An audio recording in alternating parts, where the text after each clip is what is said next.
Alright guys, thank you for tuning in and welcome to PlayStation News, Rumours and Leaks. Major talking points today in the world of gaming includes many gaming companies now starting to question if they should be supporting the Xbox platform.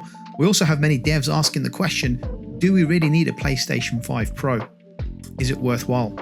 And more rumours suggesting that the majority of Xbox games, certainly the AAA stuff and the first party development games, will be coming to PlayStation and Nintendo. Timestamps are available in the descriptions below if you want to jump straight ahead to the bits you're interested in. Let's get started. So at the annual Game Developers Conference, GDC 2024, some game companies reportedly question Xbox support for their games in light of PS5 and PC dominance in the market. And this is according to GamesIndustry.biz journalist Christopher Dring, who spoke to devs at this year's event. Dring goes on to say in a Games Industry podcast that declining Xbox hardware sales is a major reason some companies are not seeing a lot of value in continuing to support Microsoft's platform. This is especially true in Europe, where Xbox is completely flatlining. Dring then quoted a representative of a major company who released a big game last year as having said, "I don't know why we bothered supporting it," and that reference was for Xbox. I don't know why we bothered supporting it. You definitely don't want devs saying things like that. Microsoft is currently requiring third-party developers to support both the Xbox Series X and the inferior Series S.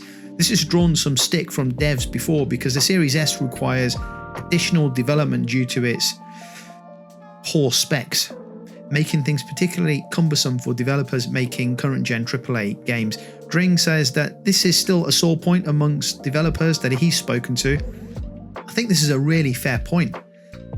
If devs are working on so many different platforms, it just slows down their efficiency levels and spreads out the teams a little bit thin, certainly from a development side of things. It's great to see more games being made only for PS5, with support for PS4 now being moved away. At least on the PlayStation side of things, the development teams can focus purely on next-gen console, meaning they have more devs to hand to work on game polish and enhancing the game to the best it can possibly be for one particular type of console. With Series S, it is so inferior that it's becoming increasingly frustrating for the devs who want to deliver a great product, but realize that their hands are tied because they always have to develop for the Series S too. There is a clear reason why Xbox sales have declined. It goes hand in hand with the quality of first-party AAA games, and the reasons you do not need an Xbox to play a game is because you can play your games on PC too, day and date. So you do the math. If you have declining AAA quality games or a lack of those AAA games, and it's not essential for you to actually buy an Xbox console, it's only going to result in one thing, and that is declining hardware, which eventually results in declining software sales too. No wonder Xbox is getting destroyed in sales across the world in most gaming markets in comparison to PlayStation, Nintendo and PC game sales. And I can understand why devs are questioning why they should continue to support for Xbox. Anyhow, let's move on. There's been two major talking points at the Game Developers Conference this year. Xbox's flatlining brand, which we've just spoken about, and the second point is the purpose of the PS5 Pro. Do we really need it? And this is coming right from the developers. Speaking as part of a podcast, GamesIndustry.biz's reporter Christopher Dring noted that he didn't meet a single person, not one single person at the show, that understood the point of Sony's mid-gen upgrade, which is rumoured to be releasing later this year. Not one single developer at the show understood why the next-gen console was coming out. He clarified that he expects PS5 fans to upgrade, and thus there are inherent advantages for Sony.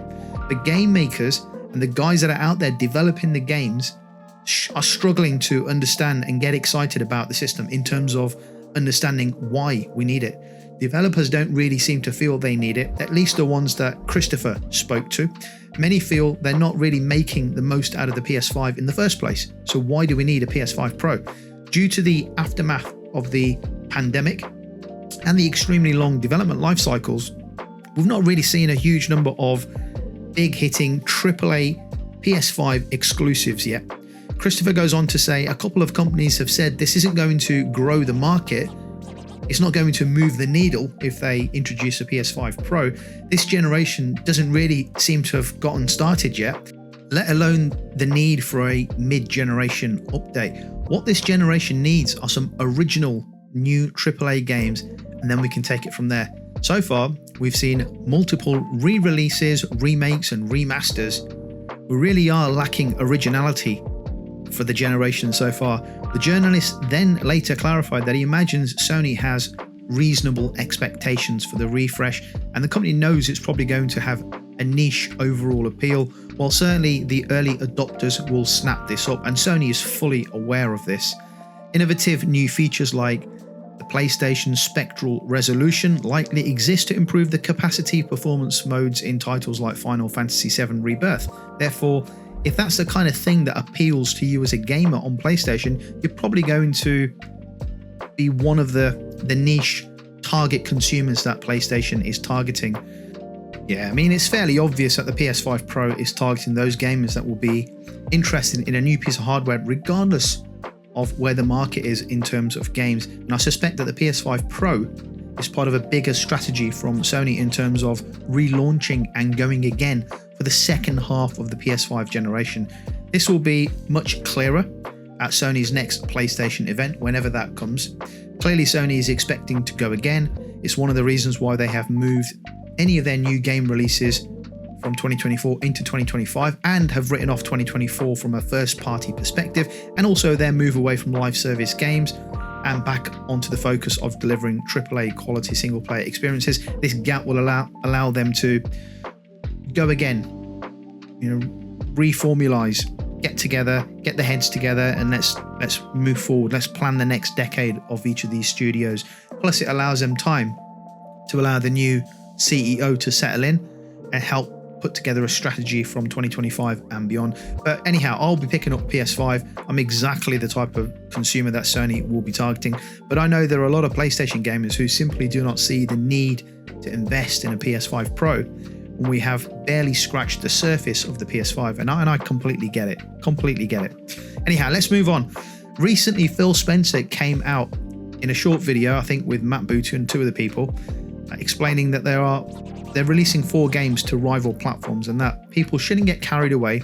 It's only 4 games. This was repeated so many times. It's only 4 games. Those of us intelligent enough to read between the lines knew that this was the start, and this is exactly what's happening right now. It is understood the majority of Xbox games will be coming to PlayStation eventually. That's according to Chris Dring from gamesindustry.biz, who was at the Game Developer Conference for 2024. Dring said his takeaway from GDC was that Xbox is in real trouble as a hardware manufacturer. Sources who spoke to Dring during the conference last week said that Xbox's performance in Europe is just flatlining. It's awful. And some publishers are now expressing concerns about supporting the console itself. Retailers in Europe are considering or had already been cutting back their Xbox stock levels on their shelves. That's hardware and games and that kind of stuff, accessories and things like that. And now you've got third-party publishers saying we're putting a lot of effort into trying to create a Series S version and an X version of a game, when, to be honest with you, for us the market is just PC and PlayStation 5. Christopher Dring went on to reference Xbox's recent move of adding its once console exclusive games to additional platforms. He understands that the majority of Xbox games will come to more platforms, assuming it progresses as Xbox believes it probably will.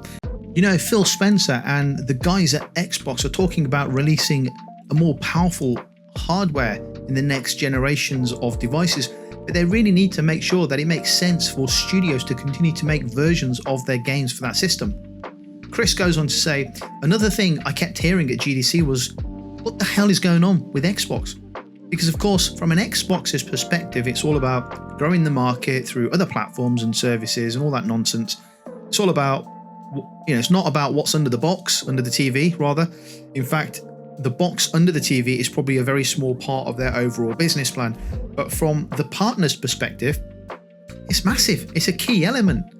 GamesIndustry.biz editor-in-chief James Batchelor added that if developers are unconvinced that they're going to see a return on their game sales on Xbox due to the small player base, then of course they're going to focus on other platforms. It's obvious, it's common sense. And I've got to be honest and say that there's nothing new here from my perspective.